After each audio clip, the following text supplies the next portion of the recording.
Yes, hello and welcome to another instalment of Play On, the Scottish Football Show. Stick with us as we bring you another hour-long episode of all things Scottish football. As always, I'm David Simmons and I'm joined by Stephen Commons and Anthony Brown for tonight's show. Stay tuned as we look back over the weekend's Scottish football and highlights, action and key talking points as well. On tonight's show, we're discussing who are favourites now to lift the Scottish Cup.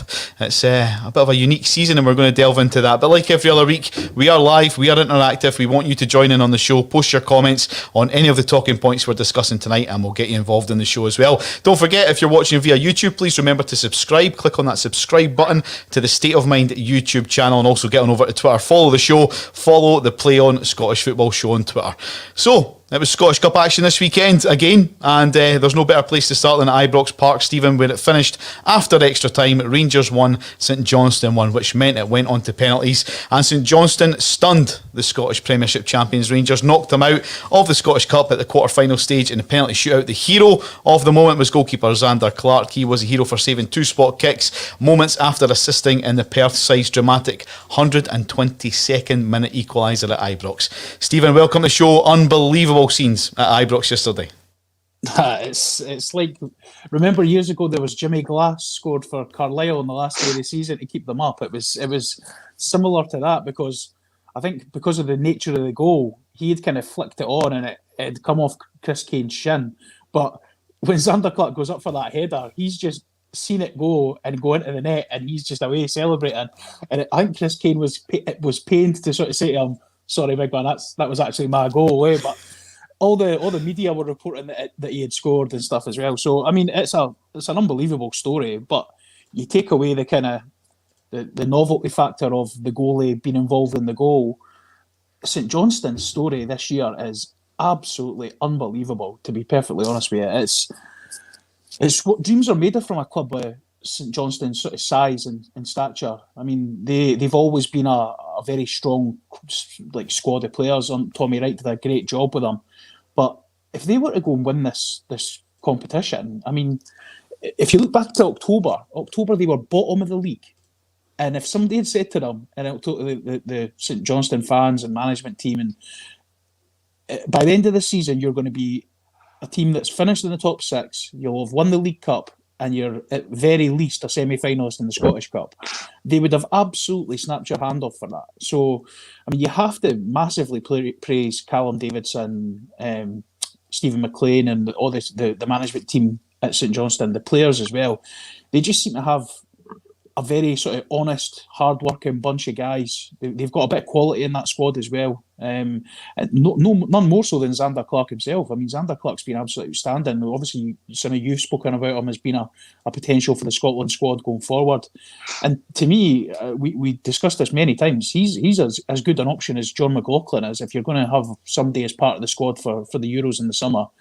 And take away the fact that he was involved in the goal. Just his performances this season overall have been fantastic. And the penalty shootout, he was the hero, as you say. So, I mean, a fantastic result for St Johnstone. Obviously, not a great result for Rangers. They'll be really kicking themselves now because they had the opportunity there to really kind of hammer home their dominance at this moment in time. But again, I mean, I know it shouldn't always come down to Rangers and Celtic stuff, but Celtic fans and probably the hierarchy there are probably looking at that going, they're not as bulletproof as people maybe think. If we actually get things right here, we can maybe have a shot at them next season. So a missed opportunity from Rangers, but you have to pile the praise on St Johnstone, to be fair. Yeah, Anthony, welcome to this week's show, mate. I'm going to start with a tweet that you posted that's just come to my attention. This is a great fact for anybody that's into facts. This is the first season since the Scottish League Cup began in 1947 that Celtic and Rangers have been eliminated before the semi-final of both the League Cup and the Scottish Cup. Anthony, that must have took some research to figure out that fact, mate. It wasn't actually that hard to figure out because you just had to look at all the finals, and Celtic and Rangers are in so many of them that you could just straight away eliminate all of those. So it was then a case of games where, for example, Hearts v Gretna in 2006, you then had to delve in and look at who the semi-finalists were and then match it up against the League Cup of that season. But invariably there was a Rangers or Celtic were in the final of one tournament or other. So straight away you could almost dismiss it. As I said, it was just the games where they didn't make the final. You had to dig a little bit deeper and check who the semi-finalists were. And obviously the League Cup only started in 1947, so it wasn't like you had to go right back into the 1800s. But yeah, I did have a feeling that they would have not that much has been made of it this season. The fact that I know it had only happened last night, but it didn't feel that bizarre that no Rangers or Celtic had made the semi-final. So I thought surely it's happened at some point in the last 20 or 30 years. So I was quite surprised when I found that it had never happened before. Pretty incredible. 1947. Well, let's stick with you, Anthony. Like Stephen said, I called a St Johnstone double. I think both of you went with Rangers to win the Scottish Cup this year. I've called a St Johnstone double. I mean, they must be serious contenders for this season's cup now, Anthony, don't you think?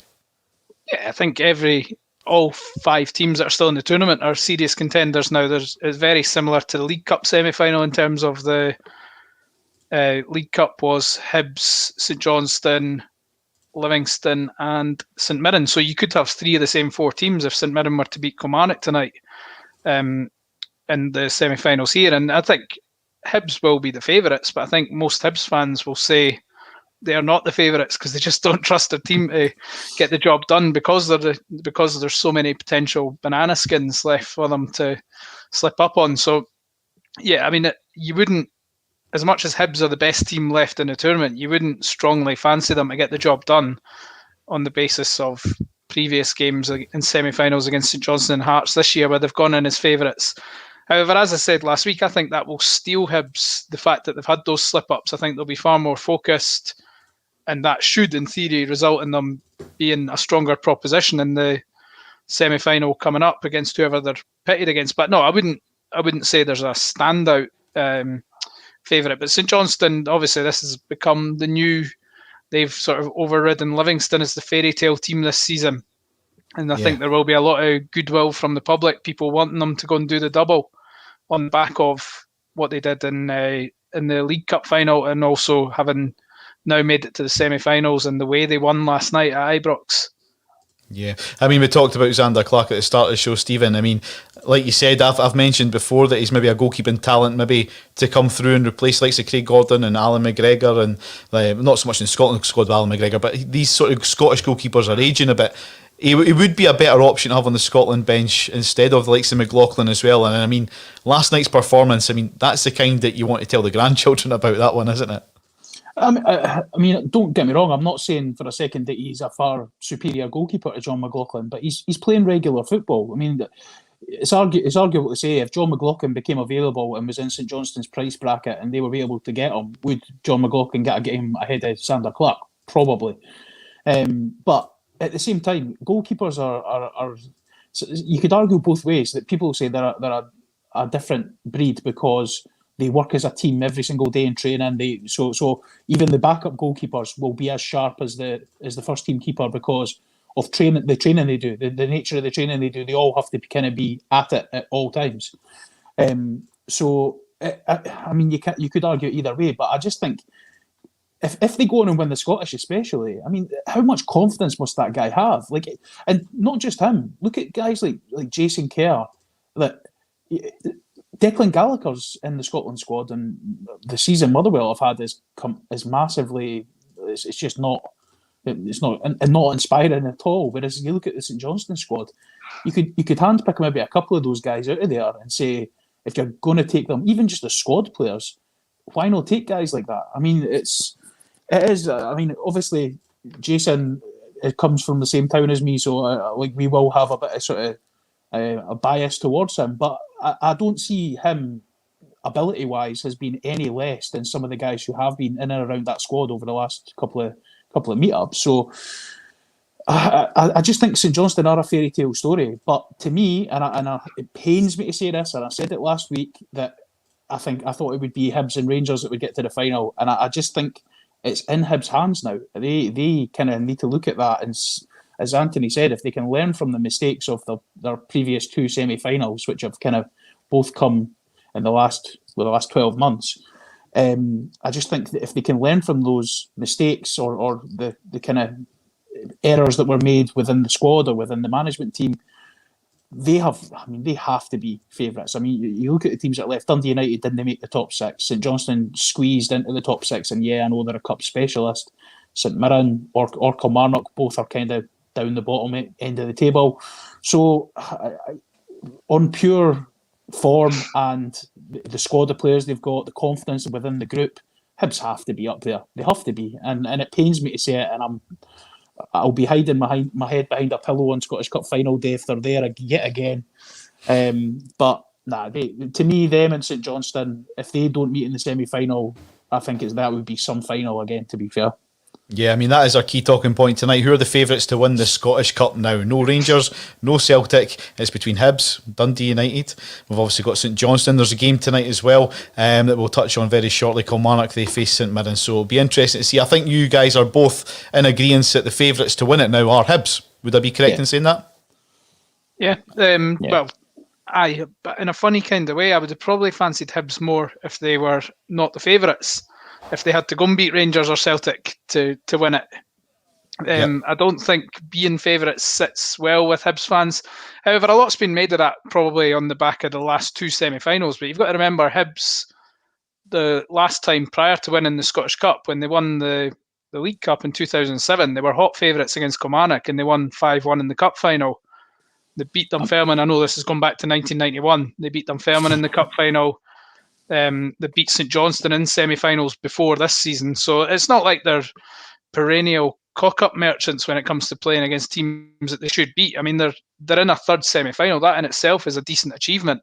People look at that in a negative light if they go on and lose this one, because suddenly it'll be they've botched 3 semi-finals. And so in that regard, there's a massive pressure on Hibs and Jack Ross, because that would be, I mean, a lot of Hibs fans would say that would be typical Hibs, finish third for the first time in 16 years and find a way to lose 3 semi-finals in the one season. So, I mean, the thing is, whoever they play, it's not going to be an easy game. I know Hibs will go in as favourites, but we're talking about Kilmarnock as a bottom 6 team. I think they're a team in form at the moment, and if they were to get through tonight, which I fancy them to do, who's up front for Kilmarnock? Kyle Lafferty, ex-Hearts striker. These are exactly the sort of little things that have a habit of coming biting Hibs in these big games. I mean, the amount of times that they've been done in by ex-Hearts players over the years, and particularly in Scottish Cup games. So, I mean, there's not an easy route to Cup final glory for any team left in it. Whoever wins it from here is going to have to do a hell of a lot of work, and that includes Hibs. They're going to have to beat either St Johnstone, Dundee United, Kilmarnock or St Mirren. 2 of those teams, and none of them are gimmies. I mean, Dundee United yesterday were excellent. I mean, I know it was a bit exceptional by United standards. By all accounts, that was the best they've played in years, but they looked really good. And again, they've got another ex-Hibs player in their attack, Mark McNulty. There's loads of little potential stories here that could unfold in these the last 2 rounds of the tournament. Yeah, definitely. I mean, let's talk about that game. It finished at Pittodrie. Aberdeen 0, Dundee United 3. Stephen Glass tasted defeat for the first time as Aberdeen manager against a dominant Dundee United side. Like we said, I mean, Stephen Glass, he's come out in the press. He said that he's not going to rush to any decisions to make decisions on the future of the current Aberdeen players. We shouldn't really be judging him just now, Stephen, should we? He needs the pre-season to get his own players in, develop his own squad, and then we can maybe discuss Stephen Glass's position as manager. He needs to get his foot in the door first of all, doesn't he?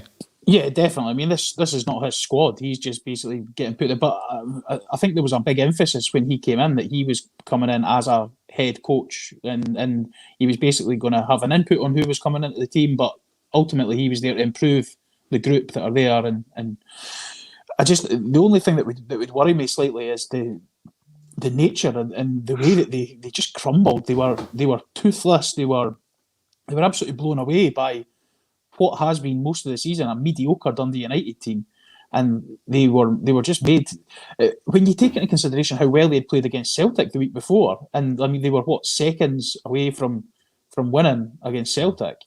It's bizarre because again you would have looked at that Celtic game and said, well, look, Glass is obviously getting a wee bit more out of these players, and then the very next week this happens. So I think that probably tells you all you need to know about that current squad of Aberdeen players, that maybe he's trying out bits and pieces that they're not happy with, and it's not suiting the players that are there or the system that they're playing. So it is a bit of trial and error at this moment in time. And obviously going out of the Scottish Cup is never ideal, but I think Aberdeen fans you would hope would look at it and say, right, well, if he gets a couple of things wrong now, it should hopefully bode well for us in the future that he can fix the issues that he has or address the problems that he identifies now for next season, so that they can really kick on and have a strong campaign next year. But yeah, I would be very worried about how they just.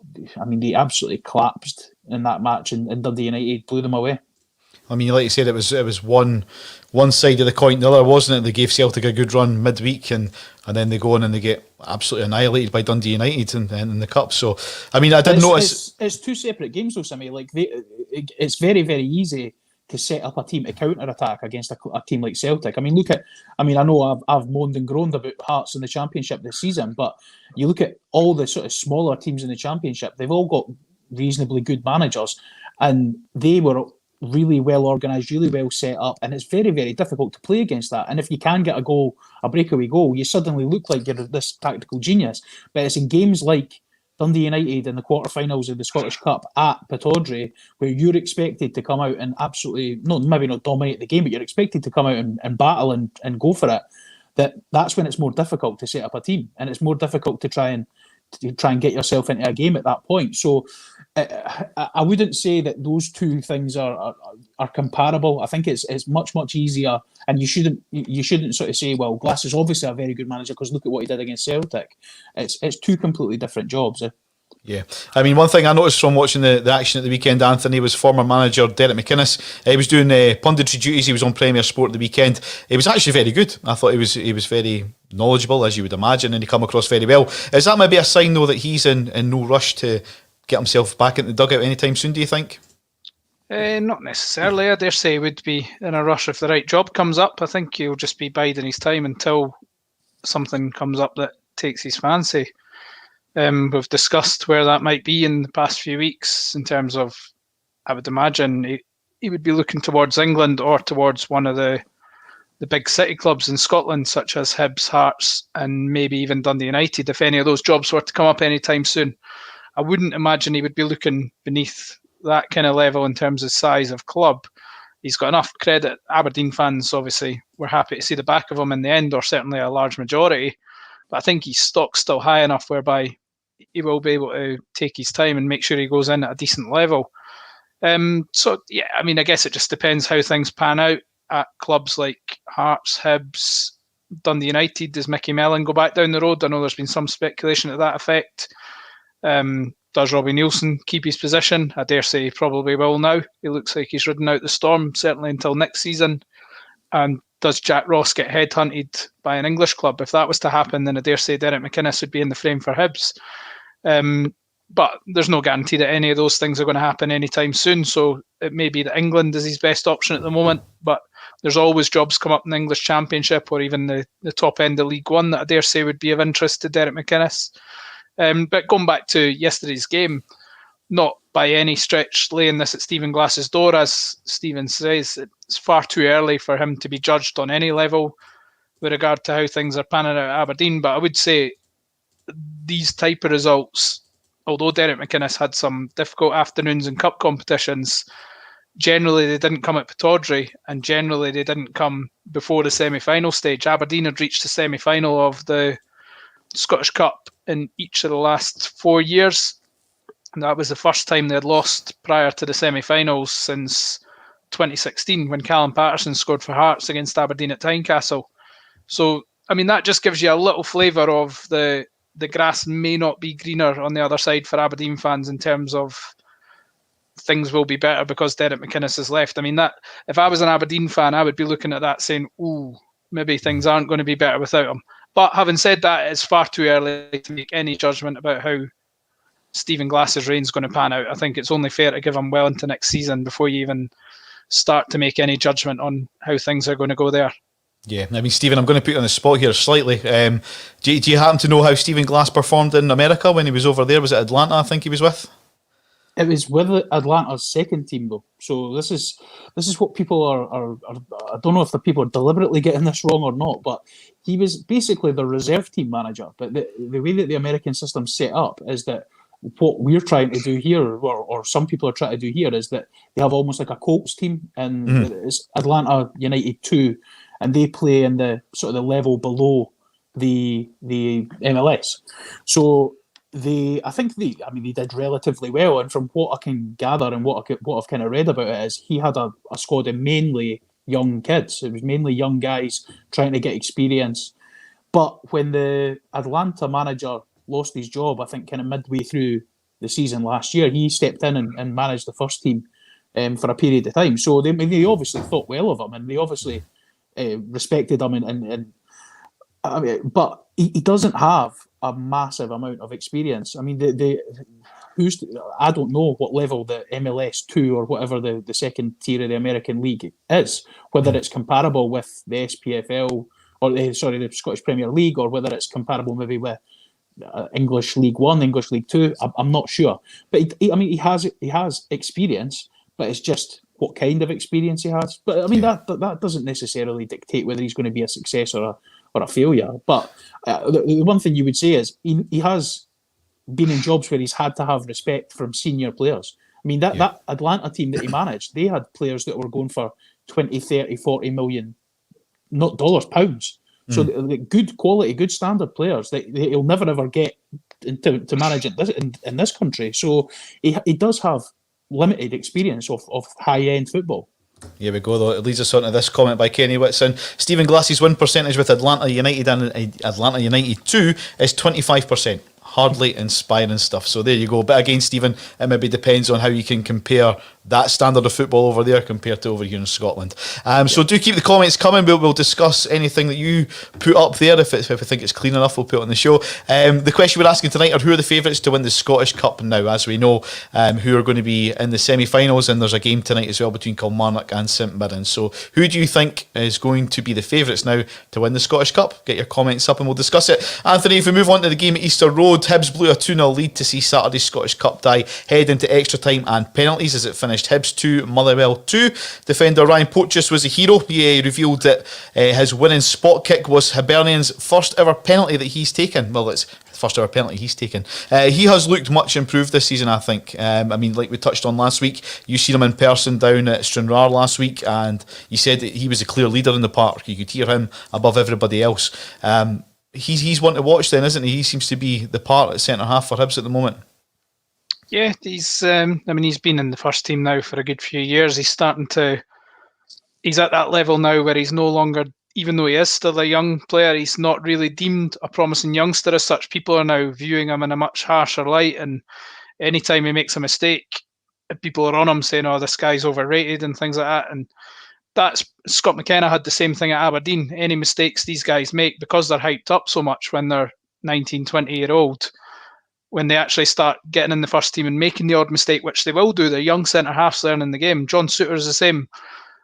Suddenly they get told, what's this guy all about? He's not up to it. Why are people touting him for the national team and things like that? So Porteous has gone through that phase where he's been built up and then shot back down again, and particularly against Rangers, he's had some difficult times, and because he gives it out a little bit, people are very quick to come back at Porteous and write him off and criticise him even more heavily than they might otherwise.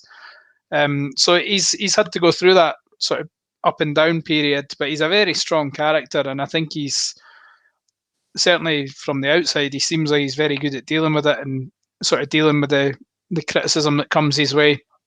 And he's now, having been part of a Hibs team that was sort of going through the motions for a couple of years after that period where under Paul Heckingbottom, and then the first period under Jack Ross when they were sort of mid-table, they weren't really doing too much. Now Hibs are obviously having a really good season in the top three, and Porteous has been pretty much a regular throughout that campaign, apart from that little period when he was dropped after the speculation, the bid from Millwall. So, I mean, even the fact that he's been in the national team, Millwall have put in a bid for him, and he's playing in a team that's in the top three and competing in semi-finals, I think that tells you all you need to know about the way his season's going at the moment. Whether he'll make the Euros squad, I'm not so sure, but certainly he's going in a good direction. He's playing alongside who I think is a really good centre-half in Paul Hanlon. They seem to have a really nice partnership at the moment. So I think I don't know how good he's going to be, but I think he's still got a good bit of scope for development. I think he needs to refine certain aspects of his game. He's obviously, it's well documented that he's got that rash side to his game, and he can be a wee bit he has his moments where he doesn't look too convincing, but I think in 4 or 5 years we'll have a real top-class centre-half in Porteous once he sort of irons out all the little lingering flaws in his game. But yeah, he's developing really well, and he's a really good character, good type of character. So I think he'll be fine as time goes on, and I think if not for Hibs, even at a higher level, he'll go on to have a very good career. Yeah, definitely. Going back to some of the comments, hi fellas, Glass is going to be great. Ian's also put, I won't be judging Glass until next season. I kind of agree with that. It's kind of what we were talking about as well. St Johnstone, surely they've already won a cup, and they can stifle Rangers. They can do that to anyone. I kind of agree. I mean, you were saying Hibs are the favourites. I think St Johnstone, I think for a team like Rangers to go undefeated all season, fair enough, they weren't defeated in the 90 minutes, but they still managed to get past them after extra time and penalties. So I would say St Johnstone for the cup. I think they might be on similar odds with the bookies as to Hibs. I'm saying Hibs are favourites. I'm not saying Hibs will win. I agree. I'm just saying Hibs are favourites because they're the strongest team left in it. They're obviously third place in the league, so logically they're favourites. But I can't. I mean, this might fall on its face tonight, but I've got a sneaking feeling for Kilmarnock here. I feel like they're having this little late season surge, and just with Lafferty, I don't know. I've just got a feeling Kilmarnock could do some damage. Yeah, they're hitting form at the right time, aren't they? I'm telling you now, as Mr. Hearts on this show, this was the last person you would expect to say this, but Hibernian will win the Scottish Cup. The reason that I think that will happen is because you've got all these people will say, when they've lost in the semi-final, they've Hibsed it again. They had that massive opportunity to Hibs it again on Saturday. They were 2-0 up and absolutely cruising. They got pegged back to 2-2. It goes to penalties, but they've still got the mental steel and capacity, fortitude, perfect word, thank you, to get through that and still get through to the next round. So to me, that's their Hibs it moment has gone. If I was their manager, I'd be focusing on that and saying, well, guys, people will always, for the last 2 or 3 years, people have questioned your mental capacity and mental ability to get through games like this and to get through periods where maybe you are the favourites or we're in a high-profile game. You guys have just proven that you can do this when you're under pressure and things are you're up against it. You've turned it around and you've won the penalty shootout. I mean, people will always say, "Oh, penalties are a lottery." They're not a lottery. Penalties are a guy kicking a ball against a goalkeeper from 12 yards. It's no. If you sky the ball over the bar, that's your fault. It's not a lottery. It's not it's predetermined. So it's at the end of the day, you need to have strong mental capacity to get through games like that. And I think that, again, you could argue the same for St Johnstone. They got through a penalty shootout against arguably the best team in the country. But for Hibs the way that the game went, for Hibs to be 2-0 up and absolutely looking comfortable, and for it to crumble away from them in the last 10 minutes, that to me, a team with a weak mentality would have just crumbled at that point and either lost the goal in extra time or lost the penalty shootout. So it pains me to say it, and there will be nobody as angry as me if this actually happens, but I think Hibs will win the Scottish Cup. So do you think now that after they got through the turmoil of the weekend's game that the semi-final Hampden hoodoo won't be in the minds of the Hibs players going into Hampden in the semi-final? It shouldn't be. I don't buy into this. If I was for the fans and everything, it's all a big thing, right? If I was a professional football player in a dressing room like Hibs, all I would be concentrating on is look at the facts. Look at what we've achieved this season. Look at what we've done. Look at the teams we've beaten. Look at the performances we've put in when it's mattered. In times where we've had an opportunity to push away for Aberdeen, we've managed to do it. We've got the 3 points. Look at where we are in the league for the first time in all these years. So this Hampden hoodoo stuff, nonsense, just forget about it. It's exactly the same situation as in the English Premier League. If a team's bottom at Christmas, that's them relegated. Absolute nonsense. You need to get that sort of old wives' tale stuff out your head. This Hampden hoodoo thing is only a mentality issue within the fan base. It is not within the club. If you're Jack Ross and or any of the coaching staff and you hear anyone in and around the squad even referring to that, you shoot them down in flames and say, what an absolute load of nonsense. Why is things that have happened in previous teams, fair enough, Paul Hanlon, Stevenson, there's guys who've been through that and are still at the club. But you've also got guys who are now, all they've known is for Hibs to be a strong squad. I mean, Porteous has been in that Hibs team, and they've just, as Anthony said, they've gone from strength to strength since he's been there. All he's really known is Hibs getting better and better and better. So this Hampden hoodoo stuff of like the team that got beat 5-1, like who cares what happened to Derek Riordan and Gary O'Connor? That has absolutely no basis on things that are happening to these guys now. So I understand what you're saying, and the media and the fans will make a big deal about it. But if you're within that football club, you just need to dismiss that completely and say, who cares what's happened beforehand? We just go and play our game and see what happens. Yeah, back to the comments. Hi to Daniel. St Johnstone will have gained a huge amount of confidence from that game last night. They take that confidence along with the League Cup glory and will win the Scottish Cup. Hi to Cage Soccer Federation. I am from Canada. Scottish football is my guilty pleasure. The heroics from St Johnstone yesterday was top notch. We'd love to see a Hibs St Johnstone final. Think Hibs will win it. Do keep the comments coming and we'll keep discussing them. Anthony, we've talked about Hibs, how they showed good fighting spirit to get through it, but we can't take anything away from Motherwell as well. They fought hard, they got back in the game, and it says a lot when Hibs still win the game, but Tony Watt got man of the match, for example. Yeah, I thought Hibs were home and hosed at 2-0. I think everybody did. But yeah, Tony Watt seems to have, I'm not saying a new lease of life, but because he seemed to be in a good vibe generally even before he went to Motherwell, but he really seems to have become a bit of a talisman for them, and I'm delighted for him. I've spoken about him before on the show. I think he's obviously had a lot of bad press over the years, particularly in the aftermath of leaving Celtic. He's had a lot of negative headlines, and I think a lot of them have been quite unfair and not representative of who he actually is. I think anybody who's met him will tell you he's a really nice, down-to-earth guy, good principles. He maybe went a wee bit off the rails in terms of letting the heroics against Barcelona go to his head when he was younger, but he seems to... Yeah, exactly. I mean, he's a young boy living the dream and all that, but he certainly seems to have really found a home at Motherwell, which he didn't really have until then. He was a bit nomadic, changing clubs every 6 months, every year. So the fact he's sort of found this sense of harmony at Motherwell, it seems to be bringing out the best in him, and he's now seen as one of the main men in the team. And he really played a big part in turning that game briefly in their favour on Saturday night. So yeah, it's good to see him doing well, and Motherwell obviously very close to causing what would have been a pretty big upset. I say pretty big upset. They won at Easter Road on their previous visit, so it wouldn't have been that big an upset. But you know what I mean? It would have been another mini surprise in the cup. But yeah, a very good game. I mean, they've all, in their own ways, been really good ties, the three so far. I hope the fourth one lives up to what's gone before.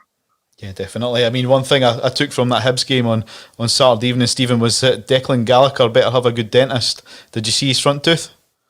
Yeah, it was a sore one, eh? Aye.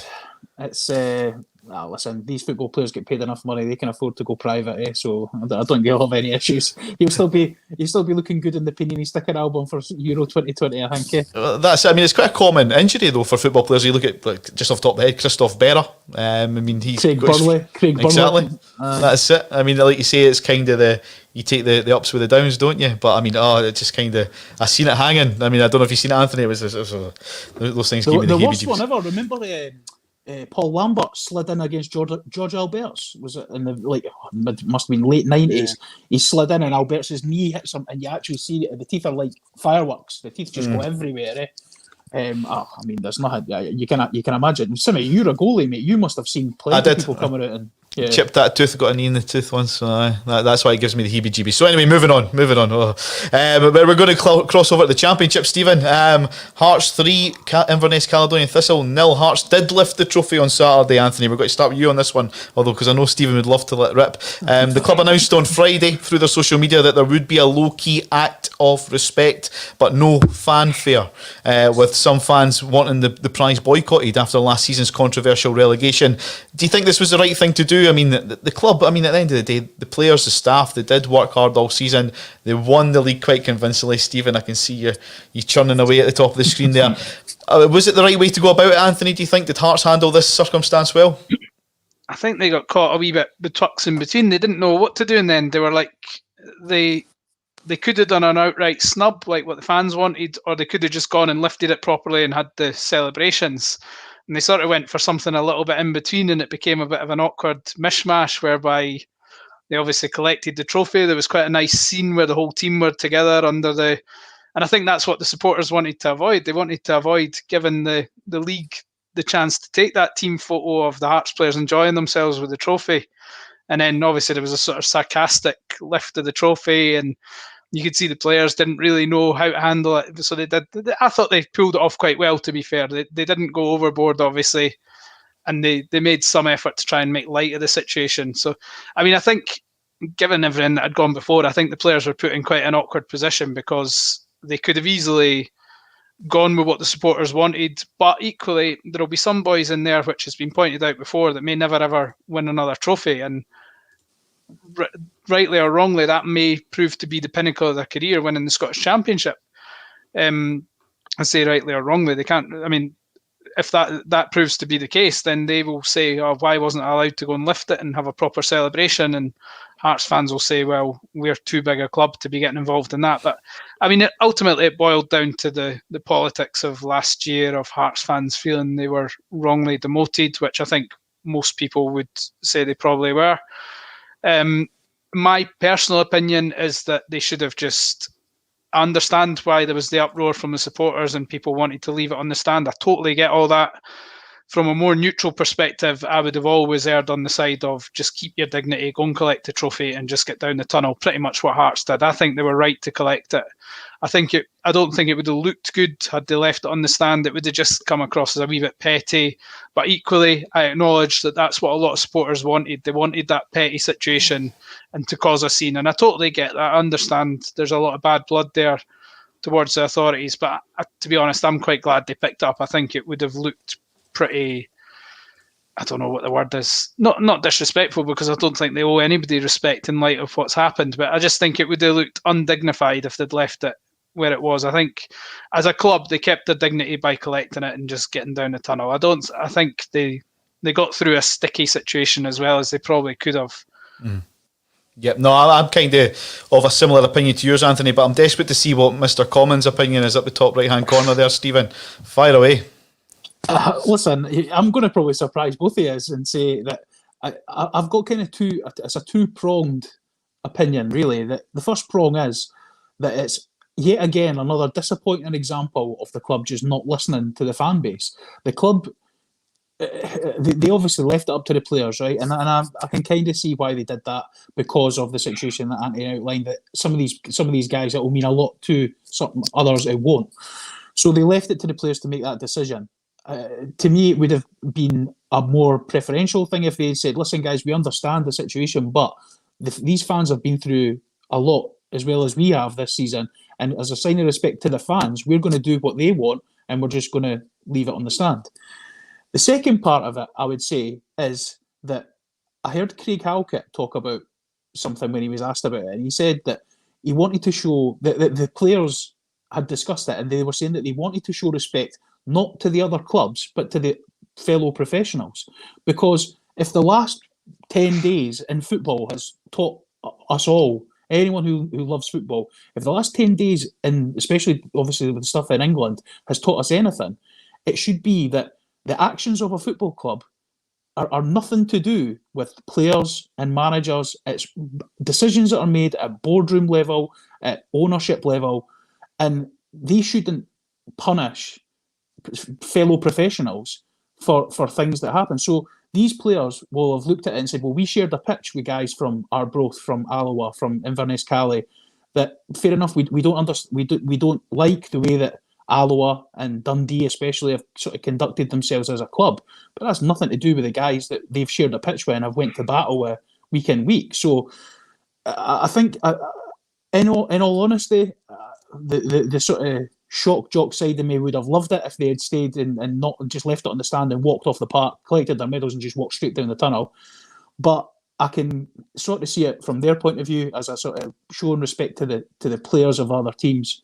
Then I actually respect that. I respect that they've taken that decision to do that. And at the end of the day, it's not a massive issue. At the end, Hearts have got far bigger problems than whether they leave a trophy on a stand or not. Let's forget that. Let's move on and let's get the bigger issues sorted out at Tynecastle. That would be my message to the leadership group at Hearts. Yeah, no, just going back to a couple of the comments. The players earned the celebrations. Ian has said that Hearts have to move on. The right thing was done by lifting the trophy. Back to the Strange Love Doctor. The players worked hard to put their body on the line for the club all season. I think fans should cut them some slack. There we go. And I know this is maybe jumping back a little bit here, but there was a comment that stood out to me. Here it is here. We're jumping back to the first game that we talked about, Rangers versus St Johnstone. I couldn't believe my eyes yesterday when Big Xander strolled into the middle of the box unmarked, which is true. Not a single Rangers player picked up the goalkeeper, Xander Clark, which... Rangers are zonal. They're zonal markers. That's the problem. So, but there was no one marking that zone. There was no one within... Aye. You could see Alan McGregor. I saw a replay from behind the goal. I think it was St Johnston's footage of it. And you could see Alan McGregor. I think he noticed too late in the day to do anything about it, though. But suddenly he started pointing as if to say, who's got the goalie, sort of thing. They're obviously not prepared for a goalkeeper coming forward because it's so unusual that happens. I don't know. The teams actually train to deal with a goalkeeper coming forward because suddenly you've got an overload, an extra body to deal with that wouldn't be there for a normal set piece. So I do have sympathy for them in some regard because they're probably told there's certain positions and who they should be looking after on the pitch, and then suddenly a goalkeeper who you've not factored into the equation appears, and everybody will be looking, thinking, wow, who gets him? But I guess just in that moment, somebody has to take leadership of the situation and just go up with them. But I mean, I suppose the fact he had a big luminous jumper on it, and in size he is, you'd think somebody would have spotted the danger. But as I said, I mean, Alan McGregor was pointing. He had clearly seen it, but it was obviously too late to get a body across to mark him. Like you say, the big luminous kit, the big Braveheart beard and that big bouffant hairdo he's got as well. He was hardly incognito, if you like. I mean, somebody should have picked him up. But fair play to him as the goalkeeper union. Well done. Absolutely superb. We jump back to the Hearts game. Obviously, the victory over Inverness Cally Thistle means that it's another season in the Championship for Cally. They cannot gain a playoff place. But, I mean, looking at the table now, we know Hearts have qualified in first place. In second, we've got Wraith Rovers with 43 points. In third, it's Dundee with 42. And just behind them is Dunfermline with 39 points. It is going to be a very interesting finish to the season, Anthony, to see who's going to clinch that playoff spot in the Championship, isn't it? Well, it is, because you've got Wraith Rovers who are in second place and they host Hearts on Friday night. Hearts obviously have nothing to play for. Dundee need to better Wraith's result to overtake them and get into second place. And obviously there's bad blood between Hearts and Dundee in light of what happened last summer. I mean, I'm not suggesting Hearts are going to throw the game by any stretch, but I did have a colleague on the phone earlier who's a Dundee fan, and he's genuinely worried that Hearts are going to slacken off, put out a young team or whatever, just put the kids out and just maybe take the foot off the gas. And I don't think Hearts would deliberately throw the game, not by any stretch. But I mean, it may be that they do decide to mix things up with their team selection on Friday night. And if they do, well, regardless of what happens, if Hearts don't win on Friday and if Hearts don't pick up a point and Dundee are denied second, or Dundee feel they're denied, they will look and say, oh, the Hearts have laid down to Wraith Rovers. So I mean, that may prompt Hearts to then go in hard and just try and get the job done, because I don't think Robbie Neilson will, as much as he is a former rival of Dundee, I don't think he'll want to be accused of lying down to anybody or anything like that. So I don't think that'll happen. Robbie Neilson can't afford to lie down to anybody. Well, that's the thing. I know there's so much heat on Robbie Neilson at the moment that he really has to go for wins as much as possible. I think we've seen that with the team selection in the last couple of games. He's not really mixed things up at all against Morton and Inverness. He's gone with what he would perceive to be strongest team. So I dare say he won't take too many risks at a place like Wraith Rovers, where if you do go out with a sort of shadow side, you would risk getting turned over. And to be honest, that's the last thing he needs going into this summer, is the lingering memory of the season to be a 2 or 3-0 defeat at Wraith Rovers. So I dare say you will see a strong Hearts, or as strong a Hearts team as possible, taken to the field. But certainly it does add a little extra element that Dundee are needing a favour from Hearts on the last day of the season. How do you see it panning out, Stephen? Who do you think is going to clinch that spot? To be honest, I mean, it's hard to kind of judge how Hearts are going to line up. But if they do what I would suspect and think that Robbie Neilson cannot afford to go and put a young team out there, because if Hearts get beaten comfortably by Wraith, as Anthony said, that's the last memory that the Hearts fans are going to have of the season. There's already a clamour for him to be binned. If they get hammered in their last game of the season, even if he does put out an under-18s team, or I just think that if Hearts put out a strong team, they will probably beat Wraith Rovers. But to me, from what I've seen of the Championship and especially kind of the games against Hearts, Wraith have been the best team by a mile out with Hearts. I just like the way they play football. John McGlynn, I remember John McGlynn as the Hearts manager, and he was like, I mean, obviously he didn't have a great deal to work with when he was at Hearts, but there wasn't free flowing football when John McGlynn was in charge. It was pretty agricultural at times. But he, in his period of not managing, he went and worked with Brendan Rodgers at Celtic, and I think that is rubbed off on him somehow, because he looks like a new man. His team absolutely just pop the ball around for fun. Some of the football they've played, I watched them play Dunfermline in the derby a few weeks ago, and they were. I mean, they looked like an SPL team. They were incredible. So I'd really like to see them come up, but just for the size of club. I mean, Dundee, yes, I don't like the way that they've conducted their business. I don't really like the things that they've done. But if you're looking at it purely from a neutral point of view, and I take out the maroon-tinted glasses, it would be great to see Hearts and Dundee come up. And you know my feelings on Hamilton Accies. If Hamilton Accies and, say, Ross County, I mean, I like Yogi, but if Ross County and Hamilton Accies go down and Dundee and Hearts go back up, I mean, that's a very strong two down and two up, you know what I mean? So it really improves the SPFL. And obviously Ian makes a similar point as well. We'd love to see Dundee back up with Hearts. More derbies are good for the league. Obviously then you've got the Dundee derby as well if Dundee were to come up. Some more comments. Alfred says, well done Xander and St Johnstone. Yeah, he's kind of our player of the week this week. Xander Clark, take a bow, son.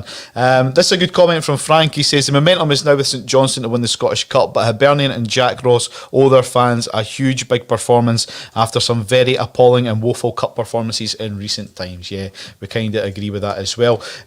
Here we go. Kenny said Hearts have to pay the utmost respect to other players in the league by playing their strongest team. So yeah, it will be interesting to see how they pan out. I mean, other teams do it if there's nothing really to play for. They do give the younger guys at 90 minutes under their belt at that level, but it will be very interesting to see how it pans out. Again, the names getting thrown about tonight. Xander Clark was invincible last night. Absolutely superb. Yeah, well done. I've noticed that a lot of the people who are giving Xander Clark praise here have green and white hoops in their avatars. I don't know why that would be. Well, who knows, eh?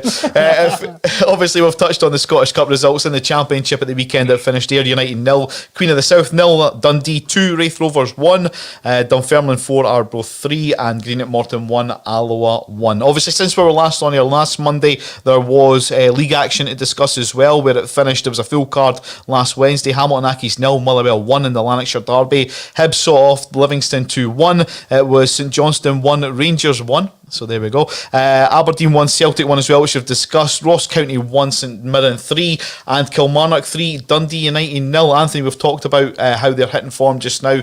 Kilmarnock really have, I've mentioned this phrase already, hit form at the right time, and Kyle Lafferty, which you discussed as soon as he signed for them, could be a key player for them staying up this season. And I'm going to agree with you, mate. I think that is going to be the case. Well, he's looking like one of certainly the January signing of the season. I think in terms of the impact he's had at Kilmarnock, he's almost single-handedly, well, I dare say Tommy Wright must take a lot of the credit as well, but pulled them away from the relegation zone. I don't think they're quite safe yet, but they're certainly in a good position to avoid relegation. I'd be very surprised if they were to go down now. And they've obviously got a chance tonight to make the Scottish Cup semi-final. So I think if you'd offered any Kilmarnock fan the chance to, in January, secure survival, avoid a playoff and make a Scottish Cup semi-final, they've been absolutely delighted with that. And so much of that is down to what Lafferty's done. I mean, it's a pretty spectacular contribution he's made, because I was thinking about this when you compare, this is not to do down Gary Mackay-Stephen, he's just one that I was thinking about.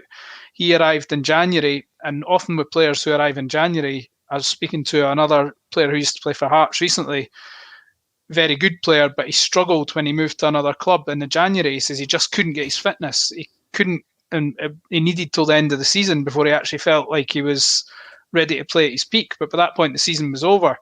So he was basically saying that moving in January is very difficult, especially if you've not played games for a couple of months in the first half of the season.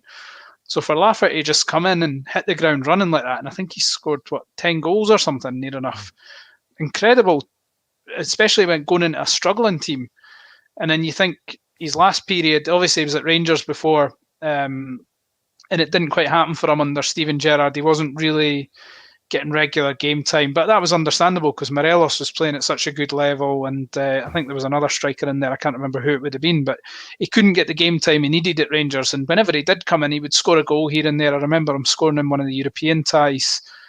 But then going back to his time at Hearts, he had a season at Hearts, he didn't come across as playing brilliantly, but he scored 19 goals, and again, probably single-handedly ensured Hearts finished in the top 6 that year, just with his goals contribution. He's very much, when he's in that form, I think he thrives on being a talisman, being the main man in the team, the guy that people look to carry a team almost, and he really seems to embrace that role. And he's been an absolutely brilliant signing, inspired signing by Tommy Wright, because I know there'd probably be other teams in Scotland that wouldn't necessarily look at him because of his reputation and he's perceived to carry baggage and what have you off the field. But I mean, you can't. His contribution at Hearts and at Kilmarnock now, fantastic. I mean, he really is a quality striker at this level. Yeah. No, like I said, I kind of agree with you. I think he'll be the key factor of Kilmarnock's survival in the Premiership this season. I've got a couple other talking points to get through before the end of the show, which has got 10 minutes left to go. Stephen, I'm going to come at you with this one because we've been talking about this off air. The Scottish Pyramid Playoff, Brecon City, Brora Rangers and Kelty Hearts all wait a decision on their fate, really, what's going to happen here. What's your opinion of this debacle, if you like, as to what's going on in the playoff system? Obviously, smaller clubs, they all look to get up that pyramid system. We've seen the likes of Cove Rangers be very successful. Excuse me. We've got Edinburgh City who have been subject to it as well, and you've also lost out teams, the likes of, just off the top of my head, like Berwick Rangers, for example. But what's going on here with the whole pyramid system? Because Brecon kind of landed on their feet last season. What's going on just now? Well, to me, what's going on just now is, yet again, they're protecting Brecon because their chairman is a long-standing member of the SFA board. So it's an absolute disgrace. I mean, out of their last 158 games, Brecon have lost 103 of them. They've lost 103 out of 150 games. I mean, come on. If anybody deserves to go down, it's them. They finished rock bottom of the lowest tier of Scottish football 2 years running. I mean, their argument is absolutely laughable. That they're saying that, well, basically their argument centres around Brora because Brora only played 3 games, and they're saying, well, the Highland League can't be taken into consideration because they only played 3 games. Well, what about the almost full season that happened last year? We're just going to dismiss that, are we? So as it happened, the two teams who were top of the Highland and the Lowland League at the end when football was halted last year were the same 2 teams that were at the top when it's halted this year. What does that tell you? Those are the 2 strongest teams in those 2 leagues. So it's only fair that they get their crack in what we've decided as a country, as a football family, which is laughable. That they've decided that this is what the pyramid system is all about. This is what we're going to do. So the moment that it doesn't suit Ken Ferguson and whoever else is backing him on this, they then decide that they want to change the rules. Well, I'm sorry, that can't happen. The facts are, Brecon know if they come up against either of those teams, they are getting beat. And so they're doing everything in their power to avoid playing it. The facts are, though, that how has there been no decision? I would actually respect them more if they'd made a decision which has dismissed the Highland and the Lowland League, and just it would have been corruption of the highest order, but at least they would have made a decision. This absolute wall of silence is just another example of why the higher echelons of this country and the administration of the football in this country is completely and utterly broken, and it needs fixed from top to bottom. This voting structure, it's pathetic, to be perfectly honest. So I'll tell you right now, if this goes the way that I think it will, and the Highland and Lowland League teams are denied again, if I was the Highland and Lowland League, I'd be saying, right, let's rip this up. We're no bothering with this anymore, because it's like a closed door shop for the boys. Like, as you say, they didn't fight this hard when it was Berwick or other established league teams, Gretna, that have gone down there and never come back. Well, I'm sorry, but Brecon deserve to be where they are. If Ken Ferguson was a decent chairman, he would have been able to find a manager or some players that would have got them out of that position. If Ken Ferguson can't run his club properly and they've ended up at the bottom of Scottish football for 2 years running, I'm sorry, but you're not doing your job, mate. So accept the fate of that and get down the leagues. If that means that your club goes into oblivion, I'm sorry, but you're the one to blame for that, nobody else. Yeah, no, exactly. I mean, Anthony, do you have any disagreement with what Stephen's just said there in any way? No, I think he's nailed it. I think you could. I mean, I do agree that after 3 games, it's hard to make a case for these teams going into a playoff. But then when you factor in that they were the 2 league winners last year, I think that sort of offsets it. I mean, these 2 clubs were absolutely shafted last summer, along with Partick Thistle, Stranraer and Hearts.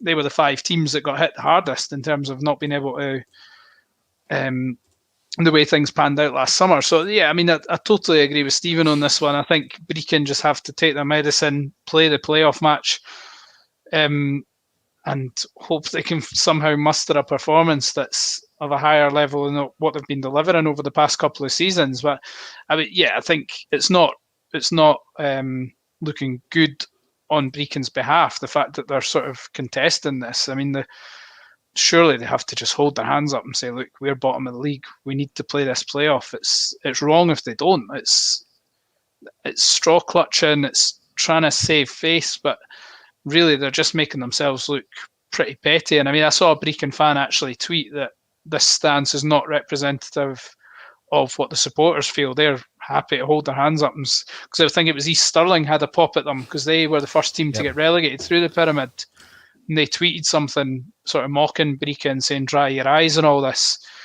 And so I think Brecon supporters are aware that their club is being mocked by other fans or by other clubs, by the whole footballing family, as Stephen puts it, because of this stance. It's ridiculous. They're clinging on for dear life, trying to avoid what should be the inevitable. I'm not saying demotion, because they may find a way to get through the playoffs, but they certainly should front up and play the playoff match. I think obviously railing against that. Yeah, I think obviously their worry is that when you do go down, what we've seen is the likes of East Stirling, like you say, Berwick Rangers, that it really isn't as easy to get back into the league, Stephen, is it? I mean, they're facing teams like, say, Bonnyrigg Rose, who have East given Kilbride, Dundee. Yep. Exactly. There's good teams. But this is what we're saying, Simmy. We spoke about this weeks and weeks and months ago, that there are progressive teams there. There are teams there with ambition. And this old boys club that was part of the Scottish football setup for years and years. See teams like Brecon. Well, obviously Brecon haven't invested money, or if they have, they've invested it poorly. They've invested in the wrong areas, and that comes down to guys like Ken Ferguson. I'm not having a go at him for Brecon being a small team or whatever. Like, at the end of the day, see if your ambition doesn't match the teams that are below you. Get out of their way. Get out of their way. Do not do the pyramid system's there for football fairness. If you've got a football team, it doesn't matter if they've invested hundreds of thousands of pounds, millions of pounds. If they've got 11 players who are better than your 11 players, then they deserve to be going beyond you. That is how football works. At any level, whether it be the top league in England or Spain or whatever, or the League Two in Scotland. If a team below you is ambitious, I mean, Bonnyrigg Rose don't have a lot of money behind them. They're not like, when you compare it to East Kilbride or Kelty, but Bonnyrigg Rose are a well-run, well-structured club who, if they were to finish the top of the Lowland League next season, would they be denied an opportunity? Probably not, because Brecon would be thinking, well, we've got a chance of beating them. Whereas Kelty, they're looking at, like, they've got Barry Ferguson as a manager, they've got ex-championship players in their team, and it's almost like a mental block out. Oh my God, like we're petrified to go up against them. The guy who's in charge of Kelty has invested a lot of money in that club, and he's not just doing that for the good of his health. They're doing that because they're a progressive club that want to get into the league system and do what the likes of Edinburgh City and Cove have done. They've been assets to the Scottish League. Look at them; they've jumped up. Cove could be playing in the Championship very soon. Mm-hmm. You know what I mean? This is what we're talking about. These are progressive clubs that want to move up the league system very quickly. So, see, if you're not a progressive club, there's nothing wrong with that. But find your level and accept where you are. And if that level is in the pyramid system lower down, I'm sorry, but that's what happens. That is your most impassioned rant so far, I would say. That was more impassioned than the post-Brora outburst. No, but I mean, you do have a point. I mean, the one thing that obviously the beauty of the Scottish Cup with the non-league teams coming in, we've seen the likes of Kelly Hearts that gave Queen's Park a good run. I mean, Bonnegroes, for example, as well. They gave Dundee a good run as well. So, I mean, in these one-off games, of course, Brecon are going to be petrified. They don't want that. They don't want that to happen. I'm just looking at some more comments. David Kelly makes a good one. He still didn't have a cheek, basically because they had a dig at Brecon, saying they avoided relegation about 50 times before the pyramid scheme was implemented. They were rock bottom of every league. But I mean, like you say, Stephen, I mean, that team in that position, they then do deserve to go down. So, Brecon, it'll be interesting to see how that one develops, because there's still no news as to how it's going to pan out. So, yeah, well, we'll discuss it next week, see if we're any further. It might be the same situation with Celtic's manager. It might not happen for another couple of weeks. You never know. There's one last talking point that I want to discuss with you guys, because time has got away from us, and it's to do with the national side. I seen this on social media yesterday, and just to get it back up on my phone, it's quite laughable. I mean, we talked about this off air, Stephen and Anthony, but I'll come to you on this one, Anthony, because we spoke to Stephen about his non-league rant. Scotland confirmed they will be based at Middlesbrough FC's training complex for the duration of Euro 2020 this summer. The Orium in Edinburgh will be used by the Czech Republic. What's your thoughts on that, Anthony? I suppose it's a sort of unfortunate quirk from a Scottish perspective. I think, by the sounds of it, the Czech Republic have got in early before Scotland had qualified and taken advantage of what I dare say, if you're looking at Scottish facilities, the Orium would be the first choice of most national teams. So they've obviously just looked at the options and said, oh, we'll have the Orium. And I don't know who's sanctioned it and whether they would have had any power to hold it back for Scotland on the basis that Scotland may qualify.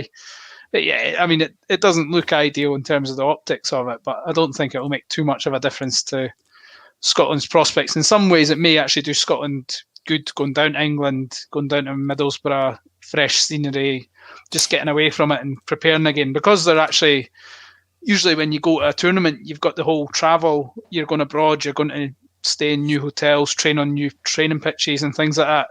And Scotland players, had they stayed at Orium, it would have just, in some ways, probably just felt like a normal international match. So you might actually find that this is better for them in terms of being able to go away somewhere new, down to England, feel like they're actually going somewhere to take part in a tournament as opposed to just going along the road to Edinburgh.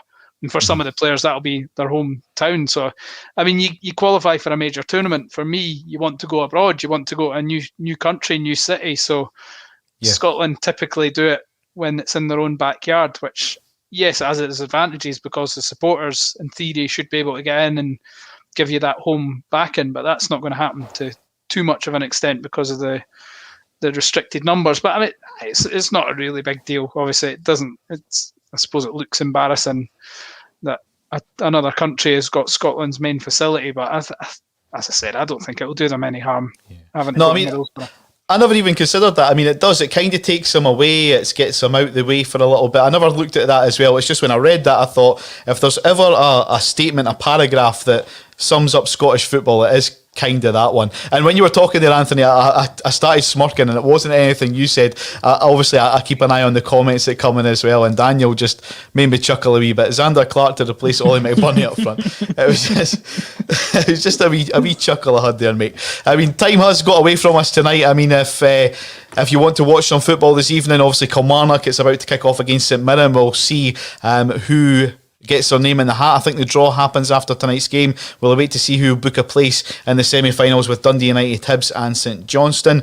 There is football happening this week. There's a full championship card on Friday. It's Alloa against Dunfermline. Arbroath host Greenock Morton. It's Inverness Cali against Ayr United. Queen of the South against Dundee, and that big game, Wraith Rovers against Hearts. On Saturday, it's Dundee United against Ross County. Hibs host St Johnstone. Livingston at home against Aberdeen. Motherwell take on Kilmarnock, and St Mirren play Hamilton Accies. And a big one on Sunday again, guys. I'm sure this will be our talking point for next week's show. At Ibrox, it's Rangers against Celtic with a 12 o'clock kickoff. Time has ran away. We're 4 minutes over our slotted time here on A State of Mind. But on behalf of myself, Anthony Brown and Stephen Commons, thanks for watching Play On, the Scottish Football Show. We'll be back next Monday from 6:30. We hope to see you then. Have a good one.